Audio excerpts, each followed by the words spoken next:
Catherine. So here we go. I'm going to share my screen and do the immortal. Can everybody see my presentation in just a moment? It's always such a tricky move. Can everybody see my presentation? Yes? Yep. Yes, looks good, Anitra. It's great to meet you all, see some familiar faces, which is funny. Thanks for inviting me along today. I love Canberra. I'm happy to not be there, but I'm happy to be here through Zoom. So I'm going to start my idea of, I've just said bounce forward. I'm going to start with a thought from someone I follow on Twitter who goes by the handle of @ebzen, who identifies as an autistic designer and has some interesting perspectives. And they tweeted recently, able-bodied folks are finding out what disabled people all eventually figure out. That there's no back to normal, there's just before normal, and the now normal, and a future normal. I think that's a really interesting way of thinking about the problem of how to create community, because we're opening up now, but there won't really truly be a back to normal. We're all effectively now disabled. The virus is with us, it will be with us until an effective vaccine treatment is found. That's not even guaranteed from everything the scientists tell us anyway. So it begs the question, what is our future normal? And I think the founder of Course Hero, and I'm going to murder his name here, Thomas Pinus, puts it best. He calls it the hammer and the dance. So restrictions will ease, and this is the period we're going into now. We'll all go out onto the dance floor together. But when or if the virus surges again to dangerous levels, then we'll have to put the hammer down. We'll have to retreat. So the hammer and the dance mean that the future normal will include periods of isolation, enforced social distancing, maybe for a long time. I put this up first because design thinking always depends on understanding your context, understanding what your actual problem is so that you can find ways to solve for it. So I think to build the best future normal, we should build for the hammer and the dance. And I think to make thriving, resilient, connected communities, socially and in business, are best done by what I call a remote first model. So here's my cat sitting with my son at online school this week. And this means building systems, building communities and businesses to work well online, which can also be adapted to work in person. And this kind of model better allows for the flow back and forth and the in and the out. It means that when we all have to go back inside, if the hammer does come down, not everything has to stop. So I wanted to talk about some things I'd learned about that and just ways of thinking about the time we're designing for. You can read my full bio, but the short version is that my job for a long time was moving the design studio, which is a certain sort of pedagogy that you can see here. It's very active, it's very connected, it's very vibrant. It's an in-person learning experience where students and teachers look at each other a lot. They literally sit next to each other like this, talking and drawing. They look at each other a lot. There's actually a lot of learning going on just in this little picture here. And my job for a long time was to make this, which is online classes that do the same thing, but asynchronously. I had to design in a way that not everybody was forced to be in the same room at the same time. So I did that professionally as a learning designer, but I also ran a large team distributed all over the world from here in Melbourne. So most of my team was in San Francisco in the Bay Area. Some of them were spread around the US. And then I had a team of teachers spread all around the world. So the first thing that I learned from this experience that I think is a helpful way of thinking about it is to think in terms of translation, not in terms of replication, because it limits your thinking. Replication won't be as good because it can't be the same. If you think in terms of translation, it means making choices, deciding what's essential and what isn't, rather than just trying to reproduce something that you're already doing that may not be reproducible. So I mean, actually asking what you're doing and not the way you're doing it. And this helps you think about technology too, because you can design what technology you use from what you need to do, not what the tools will allow you to do. And the other thing I learned, which I think is the most helpful thing, is that moving online always enforces structure. And structure is actually the key to making anything online work. And structure makes things work better. So I'm now in a Melbourne-based team. We're all online at the same time. We can no longer just talk and not write stuff down, which we used to do all the time. We're now much more efficient. We track easier. Information is properly shared because we're forced to write everything down. There's a counter argument that structure like this means a loss of spontaneity in ideas, to which I think no one can say that Twitter is not spontaneous, especially for some world leaders, and don't underestimate the power of direct messaging for people to share creative ideas for each other. Tools like Google Docs make it so easy to collaborate separately and asynchronously that it can become preferred to working in person. That was my experience. And when I used to visit San Francisco, I often had to get people to leave and go home so that we could work properly together because we were so used to working in that mode. And the other thing I learned was trust. So to work online together, you must have trust, and trust is built on credibility, intimacy, which is relationships, and reliability. And it's those last two, I think, that are especially important. Relationships have to be consciously built over text, over video chat. And this might seem like a waste of time, especially when you're a busy manager, but it's really important, and it's important to spend time of it. For people to feel you're reliable, they also need to feel you're around. So I always do things like answer promptly, except when I explicitly say, I won't be around. You've got to build a sense of digital presence. Because proximity, being together, is not really about geography, it's actually about time. So although the on-site team at my last employer in San Francisco all had offices next to each other, they were always in class or running to meetings. They weren't together in time. My team were all online, and sure, we had some crossover in time hours, but we could always pop into each other's offices. We could always work together in time, and that's really important. And trust also means assuming people are working without having to be watched, and that goes for students as well, of course. So I don't think about what people are doing during the day, and I haven't for a long time. I really don't care. I only judge on their outputs. That means presenteeism is dead also, because you can't hide a lack of productivity when you are all online together. I've noticed that very profoundly in the last few weeks as well. So I say that through the lens of somebody who's responsible for outputs as a manager, but not someone who's paying people. It might be a more difficult shift to make if I was, I suspect. And so I want to turn on a couple of thoughts. First, I think we're always going to have offices, but I do think if we do adopt a remote first approach, which that would have profound implications for the architects here for real estate. I know of one business owner who's already given up his office, is just hiring a conference room to meet socially in. Another who's changing to a remote first model, slimming down their footprint. My own company is considering doing the same. So there will probably be more. I don't think offices are going to go away though. So I'm really interested in what happens when the default becomes work from home, except when you can't. Because community is built from our physical environment and from our closeness to each other. So what does that mean for design of apartment buildings and offices, the CBD, the economy of the CBD? I'm really interested in having a chat about that. And my last thoughts about hope. Humans have lived through the hammer and the dance a really long time. This is my last picture when I was in Florence at the end of last year. We've managed to build thriving communities. Apparently Raphael did a lot of work while he was out avoiding the plague. So I think we've done amazing things under the times that we are under right now. And I think we've always done that. So I think we've really got this. And that's the end of my presentation. Thanks for listening. Thanks, Catherine, and thanks, Anitra. I too have lots of questions from that. There was some fascinating parallels to what you've sort of experienced and talked about from the things that I've experienced over the last little while. So I'll be reaching out to you afterwards to chat a bit more. Let me have a go at the screen sharing game now and see if we can get this going. Hopefully you can see that. It's a very simple start. But sort of three areas I wanted to touch on, sort of framed around the questions that Catherine posed in the invitation. The invitation, this really around the notions of sort of the importance of community cohesion, the role of technology sort of in connectedness, and then a little bit about reimagining the future.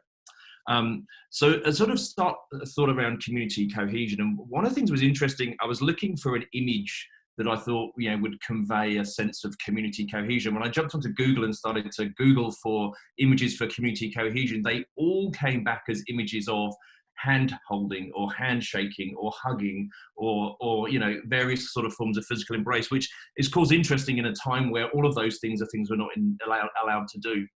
And it got me thinking a little bit around the sort of the notion of, why would those be the symbols of cohesion? And obviously it sort of comes back to that sense of humans as social animals and a sense of touch. And a little bit of digging sort of revealed that, sort of the psychology of touch is really around a few things. So it's actually around the release of oxytocin, the sort of love hormone, or the love chemical, and at the same time reducing cortisol. So it actually primes us to start to engage with moments of trust with the people around us. So in times where we can't have that kind of connectivity, what does that mean for the ability for us to form sort of trusting relationships? I think we've probably all seen in the news and in other places sort of a real focus, which I think appropriately starting to shift towards the issues of, our mental health in this sort of period of isolation and lockdown. And I noticed the ABS just released the household impact survey, and the results for April said that loneliness is the major cause for stress amongst Australians. As we're forced to distance ourselves from each other, it creates real kind of individual and then arguably community challenges. I think if you take it to the extreme end, we've probably seen on the news again sort of examples of racist activity towards sort of Chinese Australians, as a sort of manifestation of this anxiety at a community level. But and I don't know about you, but as I've sort of started to unlock and go to the supermarket and whatnot over the last few weeks, there's just a sense, to my mind at least, of whilst at the same time we're all pleased to be in public and sort of in sort of physical space with each other, there's an underlying sort of sense of I wonder, and sort of even as I'm out walking my dogs, people walking past you are very polite, but at the same time very clear about the distance that we need to sort of maintain with each other. And I think that sort of, the question around the importance of community cohesion is that we have to focus on countering these challenges. We have to move from a place of individualism where I'm focused on protecting me from all of you to a place where together we're sort of focused on I'm protecting you from all of you from me, taking my responsibility for the role that I might play in transmission, or that I might play in sort of, creating challenges into society. And I think there's some really interesting examples in the Canberra context of this. I was picking my daughter up from school yesterday because they've started to go back a couple of days a week, and I noticed a poster on a bus stop from Canberra, from ACT government, which was Canberra Be Strong Together. And this sense of, the fact that we're in it and togetherness is really interesting from a formal sense. And then just walking my dogs around the block where I live, I don't know if any of you have seen these little teddy bears in the windows and sort of bear hunts that have sprung up around the place for, kids to be taken on little walks. So I think there's a sense of, as we're locked down, there's an opportunity to start to reconnect actually with our local environment. Looking out of the window where I'm here, I live in Isaacs. I see many, many more dog walkers than I've ever seen in my life before. And talking to my colleagues in Sydney and Melbourne who are likewise sort of venturing out into very local areas, the discoveries they're having of the places that they've lived for many years that they just didn't know.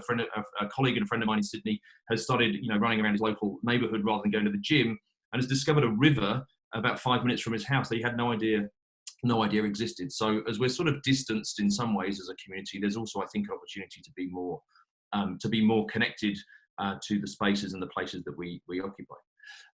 Which sort of brings me on a little bit to this notion of connectedness. And the Stanford psychologist Jamil Khan has written a lot about this kind of the inappropriateness or the wording of social distancing. And I think there's lots been written about this, that actually we shouldn't talk about social distancing, we should talk about physical distancing. And he argues that actually what we should really be focusing on is distance socializing. The point being the technology that's held us apart and has been sort of demonized as being something that is sort of tearing at the fabric of society is actually the thing that's now keeping us together. We've moved from a sort of text-based, discussion-based social media, I can hit like and move on with my day, to actually now connecting with each other face-to-face rather than through Facebook, and having more human sort of interaction and human experiences. And so on the one hand, as I would sort of maybe argue that we're hyper-localized in a lockdown state, we're also arguably hyper-connected because technology gives us a flat playing field to connect with anyone.